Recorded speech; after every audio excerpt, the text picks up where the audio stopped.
তো গাইস সীতাকুণ্ড এসে তোমাদের পিণ্ডের কাজ কিভাবে হয় সেটা তোমাদের এখন দেখাচ্ছি, ঠিক আছে? দেখো,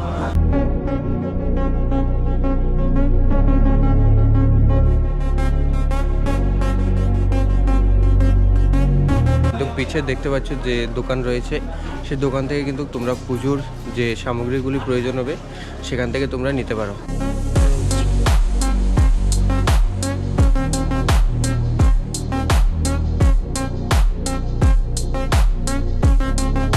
পিণ্ডদান করতে কাজে আসে তাদের কিন্তু এখানে কিন্তু কাজ হয়, এই ঘাটে কিন্তু তোমাদের কিন্তু কাজ হবে, ঠিক আছে?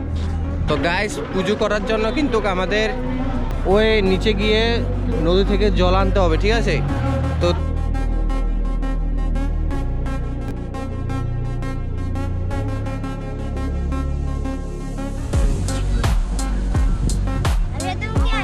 এই জলটাই কিন্তু পুজোর কাজে লাগে।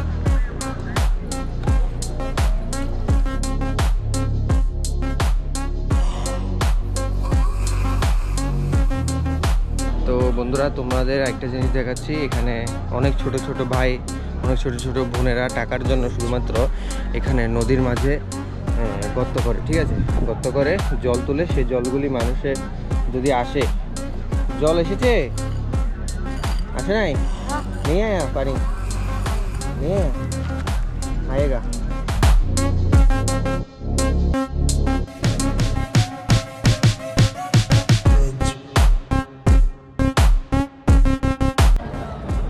তোমরা যারা যারা পুজো দিতে আসবে এখানে, বস্তির যে কাজ রয়েছে সীতাকুণ্ডতে, পুজোর যে জিনিসগুলি রয়েছে সেগুলি কিন্তু তোমরা কিন্তু এখানে কিন্তু আসলে কিন্তু তোমরা পেয়ে যাবে, ঠিক?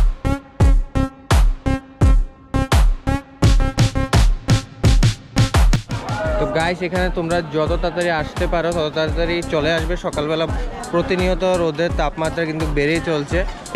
ভিতরে যদি জায়গা না পাও তাহলে তোমাদের কিন্তু এখানে এই পাড়ে বসতে হবে, নাহলে নদীতে বসতে হবে, ঠিক? তাপমাত্রা কিন্তু প্রচণ্ড বেড়েই চলছে প্রতিনিয়ত, ঠিক আছে? তো যত তাড়াতাড়ি আসবে তত তাড়াতাড়ি কিন্তু তোমাদের কাজটা কমপ্লিট হবে।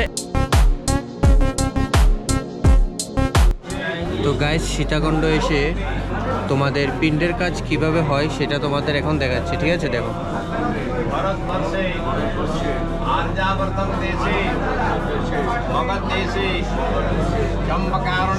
ঠাকুর মা শাশুড়ি সবাইকে নাম করতে বলো, যত কোনো বাড়িতে মারা গেছে সবাইকে নাম করতে বলো ভাই।